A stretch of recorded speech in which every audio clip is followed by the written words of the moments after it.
Hello, writers. Come write with me. My name is Mykela Greenwood. I create worlds for mind adventures. Welcome to my channel, Write with Mykela. I'm very excited to have you here with me, and I would like for you to continue to join me. So don't forget to like and subscribe and hit the bell so you can go on this journey with me. Today, we are going to discuss a few terms or ideas, and then we will add to your story with a setting. The terms we are looking at today are berth and reconnaissance. Our first term, berth, means to moor a ship.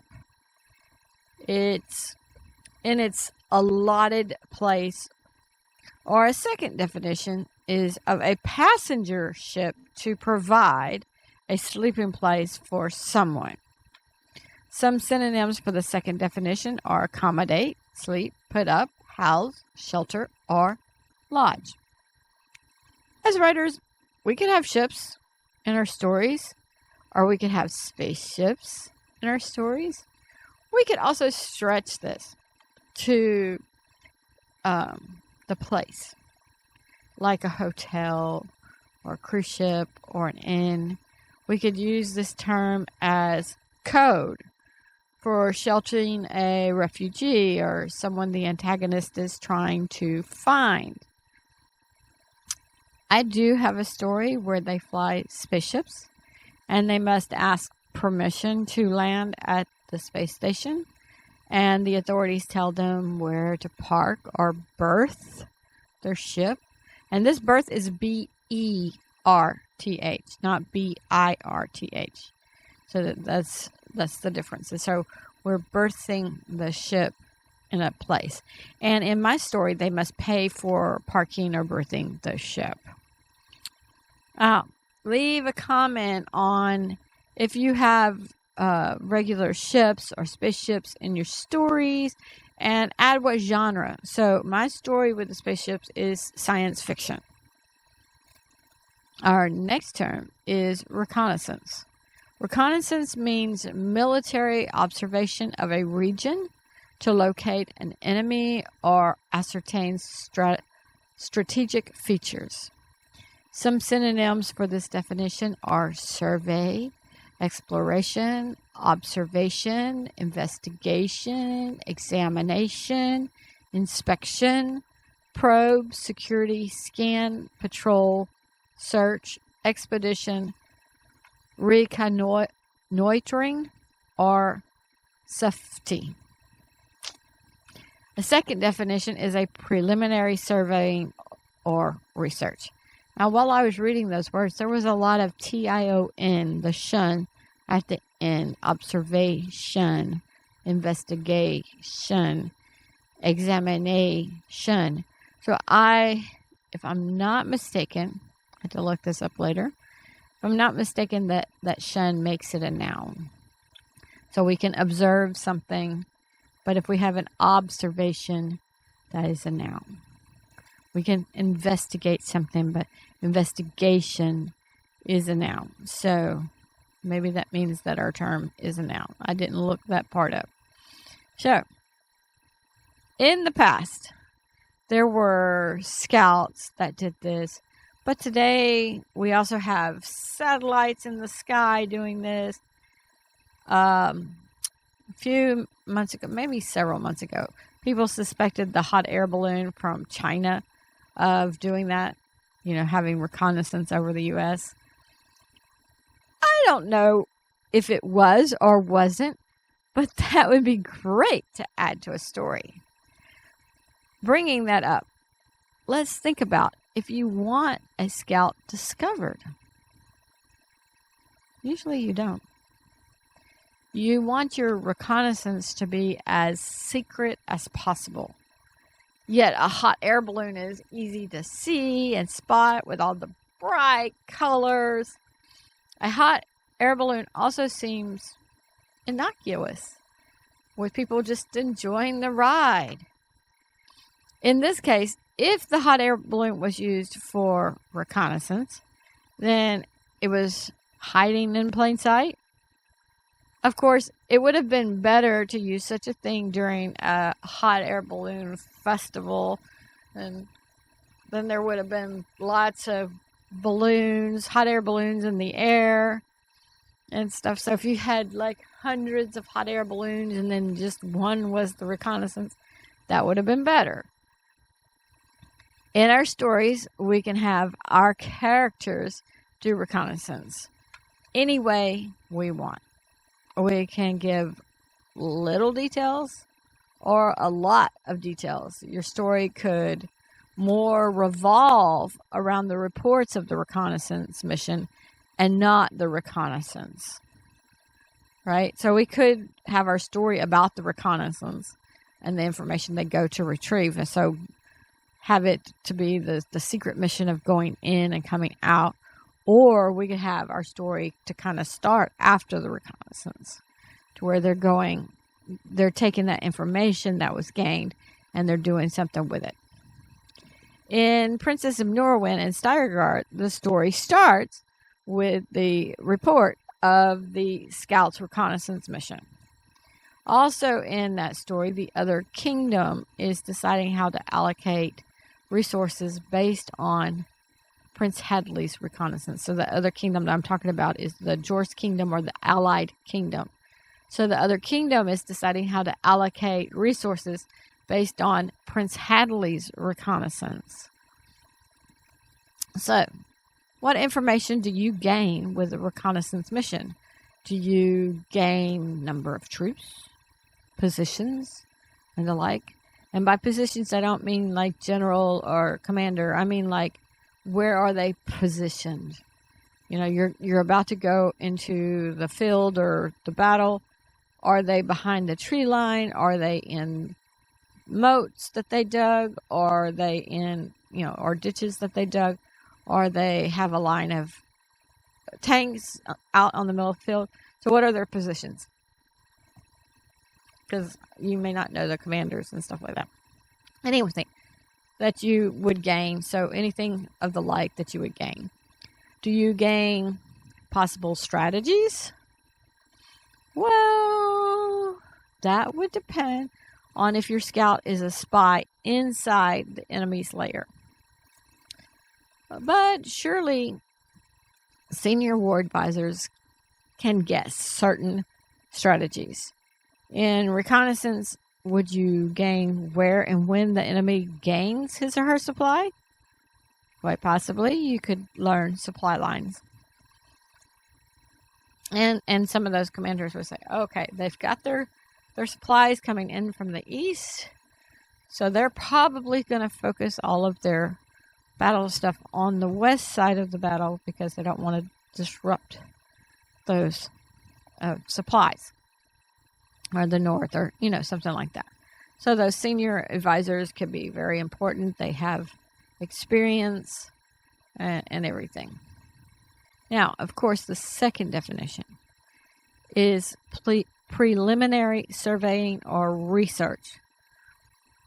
So that could be a guy who is interested in a girl, asking her best friend her favorite flowers or wine or whatever. In this case, there doesn't need to be any war. It's just trying to gain insight or an advantage. So leave a comment on if you have ever done any reconnaissance before, going on a vacation. Did you survey or research the best activities or the best time to go someplace? Now, side note, and this side note's a little late, I guess, because this is talking about the first definition. The title of chapter 25 in Princess of Norwin and Steiregard is Reconnaissance. So what do you think is going to go on in that chapter? And like I said, it's the first definition, not the second. So the side note is a little tardy there. But you have people asking about, like if they're interested in somebody, interested in going out, of course there's the, do you think she likes me? Do you think? But there's also trying to, what's the word I'm looking for? You want to impress. Like a guy that wants to impress a girl. You find out from her best friend, Oh, her favorite chocolates, her favorite flowers, that kind of thing. Now, as writers, we can use what's real in the real life, or we can throw twists in anywhere that we want to. Maybe the best friend likes the guy, and she's jealous that he wants to know about the friend. So she tells him something like the worst flower or the worst candy or the worst whatever. And so she sets him up that way. So he would have been doing reconnaissance, but his reconnaissance wouldn't have been very helpful. Well, as writers, we can do all kinds of things. We can have fun. Now let's turn to our writings. Pull out your story with a setting. We don't have a shared plot for this one. We're just going to pull it out and continue from wherever we left off. For reference, we started this in season 3.1 or 3-1 via YouTube, episode 17, and then we continued. If you check the description below, it will list all the episodes and it will have the original setting where we started. Feel free to screenshot the setting and start today. Of course, all work shared on the channel are copyright protected, so that's more reason to send it in, because there will be proof that your writings are yours when I read them to my viewers. And you can show the YouTube video. See, I wrote this. She gave me credit. Oops. Oh, dear.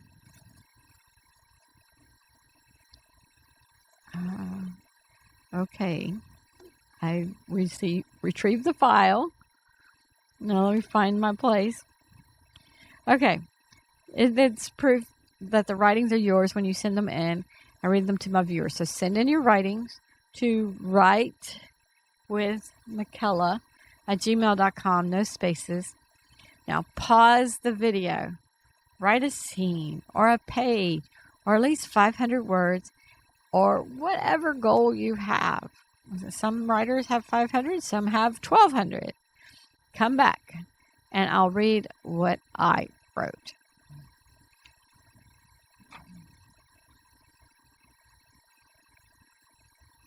Welcome back, writers. Let me read what I wrote. The next day, around mid-morning, George approached her. It's not like you to be sick like that, he said. Kahira's eyes widened. She knew he had left their house after 1 a.m. and had returned around 5:30. She felt this was coming from the vampires and not George.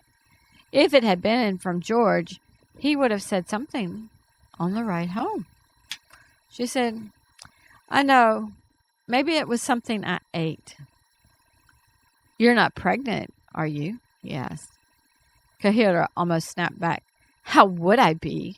But she decided she didn't want to talk about their non-existent sex life.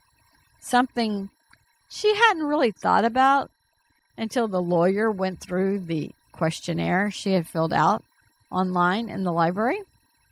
That was how she got an appointment so quickly, because she had filled out the questionnaire. So she said, No, I don't think so. Should I get a test? No, never mind, said George, and he headed to the couch to sleep. Excuse me. Kahira left quietly. She had to check and see if her renters were on schedule with moving out, and if so, she was going to get Calista to help her start bringing her things to her grandmother's house. The lawyer had been quite insistent that her and George needed to live separately. The lawyer had several reasons for that, and only one was to help with the divorce go through court faster. Other reasons she didn't want to contemplate, like the spouse becoming violent. Kahira shook her head. She needed to think of something else before she saw the renters. The renters were on schedule because they had hired some professional movers. They felt they would be out by 3 that afternoon instead of by 6 like they had told her. Kahira got their forwarding address and showed them where to hide their key. Then she headed to Calista's place. When she got there, Charles was out playing golf, so they were able to talk. Calista agreed to help, so Kahira would text her when George flew off that evening. Back at home, Kahira tried to concentrate on Harry Potter, but she wasn't getting through it. Once it was time for her to go to bed, she laid awake, waiting to hear George leave. George was very quiet with leaving. So quiet, it was almost supernatural. But there was the creak from the front door. Kahira slipped out of the bedroom and went to the window after she made double sure that George was not on the couch. She looked out and down the road just in time to see George change into a bat and fly away. She wondered if he could change to a bat during the day. She texted Callista, but just as she pressed send, Callista was pulling in her driveway. Kahira asked how she could be here so fast. Callista said that from what Kahira had told her and the video footage she had seen, George leaving was almost like clockwork. Kahira didn't argue with her sister. They got the boxes out of Callista's car and went to work. Kahira was going to move over the next several days, and she would have the lawyer serve him when she was finally out. So that should say serve George, so you're sure. Have the lawyer serve George when she was finally out. Once they arrived at their grandmother's house, they saw Fangston and several others who helped them bring in the boxes of personal things. Callista stopped in the living room and turned full circle. I know you told me about some remodel projects, but I didn't imagine this. Do you like it? Asked Kahira nervously. I mean, they left a lot of the in-wall bookcases like I insisted, even though most people have Kindles nowadays. Oh, sis, said Callista as she turned full circle again. I love it. It is much more modern, but it still has a cozy feel. I still don't know if I'm going to stay here, said Kahira. 7 bedrooms is a lot. Yes, well, 2 of the 3 bedrooms downstairs are for a maid and a butler. You could always turn one into a study or something else, replied Callista. True, replied Kahira. What you need, said Fangston as he walked past them with the box. You need to place a ward on this place, and you need it before you have George served. I guess that means a trip to Imnora's tomorrow, stated Kahira. Fangston walked on with the box. Kahira wanted to know what Callista wanted to do about the rent that wouldn't be coming in. There it goes again. Where is it? That wouldn't be coming in while she was in the house. Callista hugged her sister. Sis, I want you safe. I don't care about the money. I never have. Your safety means more to me than any rent money. And no, I'm not letting you pay me a penny. When do you think you'll have George served? After I get my stuff here, stated Kahira, or at least all my important stuff. I might want to shop for a few things like a bed and a refrigerator. They unloaded all the boxes and went back for another load. Since they had help unloading, things went faster. Kahira wasn't sure exactly what George would notice missing and what he wouldn't notice, so she kept trying to put things back.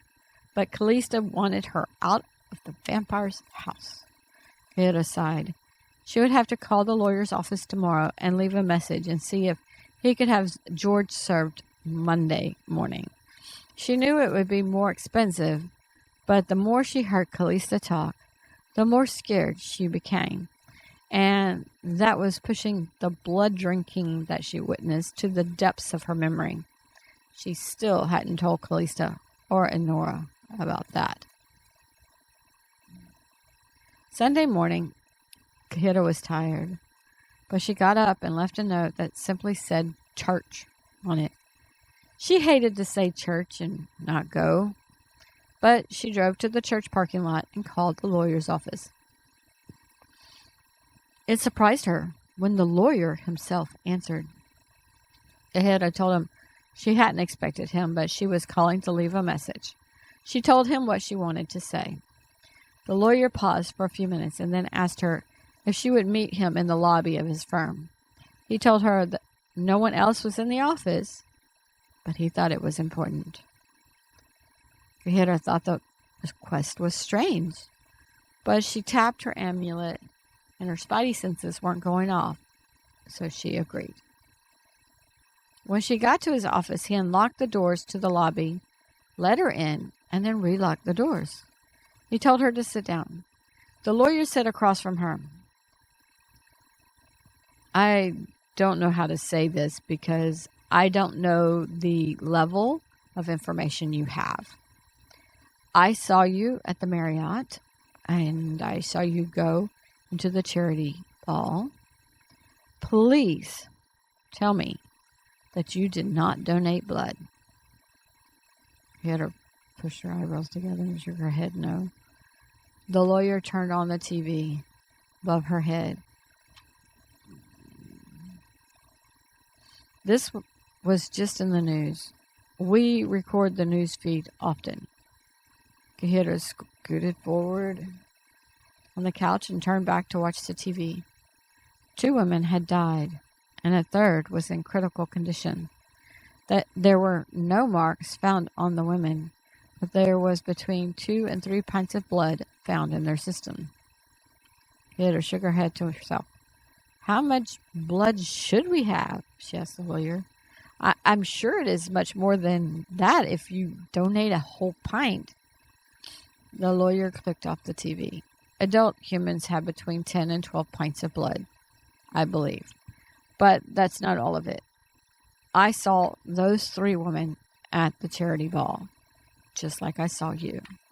I wasn't there to spy. We had continuing education, which at my age can be boring. But so many organizations were there. Are you ready for this next part? Kahira faced the lawyer squarely. Okay, writers, that is all that I'm adding today. That was 1335 words. Leave a comment on if you ever got sick at an inappropriate time, or if you feigned sickness to get out of something. I remember one year we were supposed to go to family Christmas party. This is when I was married to my ex. All the kids were little, and everybody in the family, had probably bought Christmas presents for the kids. My kids had lice. And this was a recurring thing from their school, that they kept getting exposed to it and getting it. And so we had to deal with the lice. And so I had to call and say, we can't come. And, nobody wants to say, oh, my kids have lice, because that's kind of embarrassing.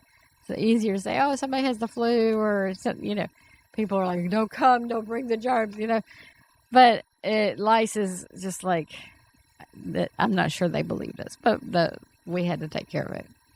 Anyway, so that's that. And I'm sure I could tell you sometimes when I feign sickness, just to get out of something. I'm not going to do that at this time. Once I retire completely, maybe I'll do that. Leave a comment on if you ever... Oh, that's what I just said. Sorry. Leave a comment on how much stuff you could take out of the house without your spouse knowing or noticing. Like if you're taking all your clothes out of the drawer, close the drawers, nobody's going to notice. If you have your own closet, like some houses have the closet for the man and the woman. If you have your own closet, you could probably empty your closet without him noticing. But if you share a closet, you couldn't do that, right? Leave a comment on if you would feel like Callista and not care about the money and only care about your siblings' safety. Like, I don't care about the money. I want you safe.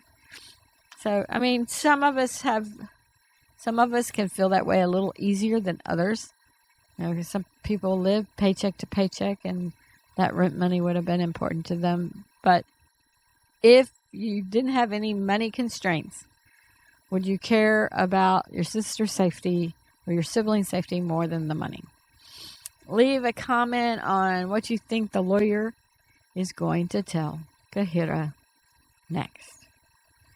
Join me Friday for Princess of Norwin and Steigergard. Join me Tuesday for some more jargon. Leave a comment on a term you would have me to discuss or your favorite term so far. Like, oh, I heard this word on the channel and I'd never heard it, but I love it and I use it all the time. That would be great feedback for me. Or you could say, oh, I use this every day and then I heard it on the channel, so I was really excited when I heard it. That I would love that too. Or a term that like, oh, I didn't know that term existed and I'm not sure how I'd use it in my story, but anything, any kind of comment. I'm not going to tell you how to talk.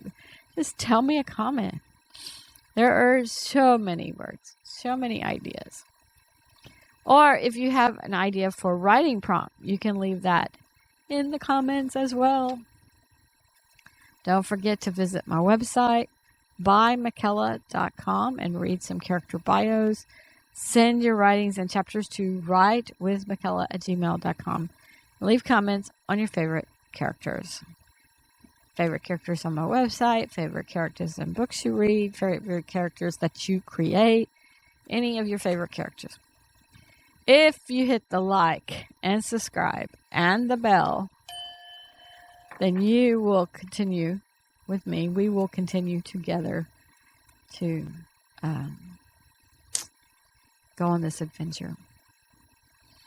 And other people will have a higher chance of finding this video, finding this channel, since your likes will push the video out to a greater audience.